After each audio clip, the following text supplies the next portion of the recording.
నెల్లూరు నగరంలోని 51వ డివిజన్లో మాజీ మంత్రి పొంగూరు నారాయణ పర్యటించారు. డివిజన్లోని ప్రతి ఇంటికి తిరుగుతూ ప్రజల సమస్యలు అడిగి తెలుసుకున్నారు. గత ప్రభుత్వం ఆదేశాలతో షేర్వాల్ టెక్నాలజీతో ఇల్లు కట్టించామని, ప్రస్తుత ప్రభుత్వం వాటిని నిర్వీర్యం చేస్తున్నారని ఆరోపించారు. రోడ్లు, త్రాగునీరు, డ్రైనేజీ వ్యవస్థలు బాగుపడాలంటే వచ్చే ఎన్నికల్లో టీడీపీని గెలిపించాలని ఆయన కోరారు. ఈరోజు 51వ డివిజన్లో భవిష్యత్ గ్యారంటీ ప్రోగ్రామ్గా డోర్ టు డోర్ తిరగడం మొదలుపెట్టాం. దాంట్లో ఎక్కువగా షాప్స్ ఉండేవి. మేదల వాళ్ళు యాక్చువల్గా వాళ్ళ బుట్టలు అటువంటి తయారు చేసుకుంటుంటారు. అటువంటి ఏరియాలు యాక్చువల్గా ఈరోజు తిరగడం జరిగింది. అంటే రోజుకి ఎంత వస్తుందంటే 300 నుంచి 500 వస్తుంది అన్నారు. 300 నుంచి 500. ఎందుకనంటే వాళ్ళు ఒకటే అన్నారు, సార్ ఇప్పుడంతా ప్లాస్టిక్లు వచ్చేసినాయి, అందువల్ల ఇవి కొనేవాళ్ళు తగ్గిపోయారు అని. అటువంటి వాళ్ళకి ప్రభుత్వం కొంత చేతినివ్వాలి, ఖచ్చితంగా ఇవ్వాలి. వాళ్ళ పిల్లలు చదువుకోవటానికి కానీ, లేదా హెల్త్ పరంగా కానీ, లేదా హౌసెస్. ఇప్పుడు ఒక దగ్గర అయితే, సార్ మాకు ఇల్లు లేదు, ఎంతో కాలం నుంచి బాడిగింట్లో ఉన్నాం, మాకు వచ్చే డబ్బులు ఆ బాడుకు సరిపోతాయన్నారు. అటువంటి వాళ్ళు ఎవరైతే పేదలు నిరుపేదలు ఉన్నారో ఫస్ట్ వాళ్ళని ఐడెంటిఫై చేసి వాళ్ళకి ఇల్లు ఇవ్వాలి. మీకు అందరికీ తెలుసు, 2014 నుంచి 19 దాకా ఉన్న ప్రభుత్వంలో నేను 43,000 హౌసెస్, అర్బన్ హౌసెస్ శాంక్షన్ చేశాను నెల్లూరు సిటీకి, నెల్లూరు 54 డివిజన్లకి. అంతేకాకుండా ఎవరికైతే సొంత స్థలం ఉందో మేము కట్టుకుంటా ఉన్నారో 2.5 లక్షలు ఇచ్చాం. అది 4,000 చిల్లర ఉండారు. మొత్తం 47,000 మందికి యాక్చువల్గా నెల్లూరులో ఇల్లు శాంక్షన్ చేయడం జరిగింది. అద్భుతమైన ఇల్లు కట్టాం. Shear wall technology. షేర్వాల్ టెక్నాలజీ అంటే జనరల్గా ఎక్కడ కడతారంటే 40 అంతస్తులు, 50 అంతస్తులు, 30 అంతస్తులు ఉన్నాయి. పెద్ద పెద్ద బిల్డింగ్లకి ఎక్కువ అంతస్తులు కట్టేదానికి షేర్వాల్ టెక్నాలజీ కడతారు. అటువంటి టెక్నాలజీని తీసుకొచ్చి చక్కటి ఇల్లు కట్టాం.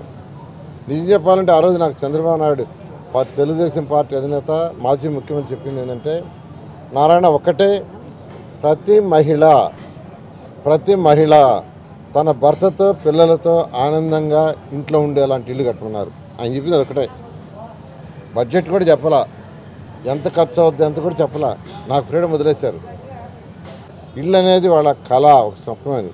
దాంతో ఈ షేర్వాల్ టెక్నాలజీ చేసి రాష్ట్రంలో 11 లక్షల ఇల్లు శాంక్షన్ చేశాం. వాటిలో దాదాపు 4 లక్షలు కంప్లీట్ అయిపోయినాయి. మిగతా అయినా డిఫరెంట్ స్టేజ్లో ఉన్నాయి. నెల్లూరులో అయితే అధికారులు అడిగాను, నెల్లూరు మొత్తం 54 డివిజన్లలో ఎంతమంది ఇళ్ళు లేని వాళ్ళు ఉన్నారంటే 43,000 ఇళ్ళు అన్నారు. 43,000 శాంక్షన్ చేసాం. ఆల్మోస్ట్ అన్నీ అయిపోయినాయి. ఇంకా ఫైనల్గా కొద్ది చిన్న మెరుగులు ఉన్నాయి. ఇంతలోకి ఎలక్షన్ వచ్చింది, మేము ఇవ్వలేకపోయాం. అసలు దాని రంగులు అన్యాయం చేశారు. ఆ రోజు చంద్రబాబు నాయుడు తెలుగుదేశం ఎమ్మెల్యేలు ఒకటి అన్నారు, మన రంగులు వేసుకోవాలా, మన తెలుగుదేశం పార్టీ జెండా రంగులు వేయాలంటే చంద్రబాబు నాయుడు ఒప్పుకోవాలా. పేదల నిరుపేదలైనా మిగతా అపార్ట్మెంట్లలో, రిచెస్ట్ అపార్ట్మెంట్లలో వాళ్ళు ఎలాంటి రంగులు వేస్తారన్నారని అలాంటి రంగులు వేయమన్నాడు. తర్వాత ప్రతి దగ్గర చక్కటి రోడ్లు వేసాం.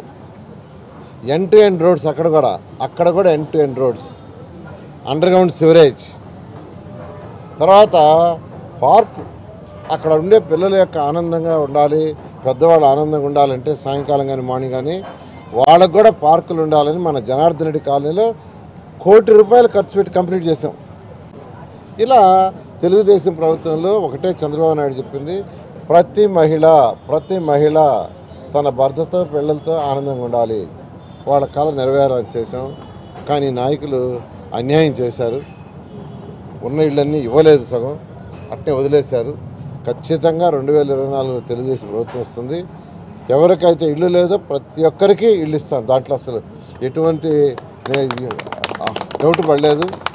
నెల్లూరులో పుట్టి పెరిగినందుకు బాధ్యతగా నేను చేశాను. ఎందుకంటే నేను కూడా ఒక పేద కుటుంబం నుంచి వచ్చా. నేను కూడా ఎంఎస్సీ అయిపోయి ట్యూషన్ స్టార్ట్ చేసేటప్పుడు ఉండింది తాటాక్ షెడ్ గుడిసెలో. హరినాథపురంలో తాటాక్ షెడ్ గుడిసెలోనే ఉండింది. ఆనం వెంకటరమణారెడ్డి ఈరోజు ఉన్నాడు. ఆనం వెంకటరమణారెడ్డి అతనికి నేను చదువు చెప్పింది గుడిసెలోనే. కాబట్టి అక్కడి నుంచి వచ్చాను కాబట్టి నాకు ఆ బాధ తెలుసు. వర్షాలు వస్తే పరిస్థితి ఏంది, ఆ ఇల్లు తాటాకుల నుంచి నీళ్లు లీక్ చేయడం అయింది. అందుకనే చంద్రబాబు నాయుడు గారు మాజీ ముఖ్యమంత్రి తెలుగుదేశం అధినేత నాకు ఆ మాట చెప్పంగానే నేను అనేక విదేశాలు తిరిగా. China, Japan, Russia, UK, Ashgabat ఇలా ఎన్నో దేశాలు తిరిగి అక్కడ ఉన్న జ్ఞానవాపి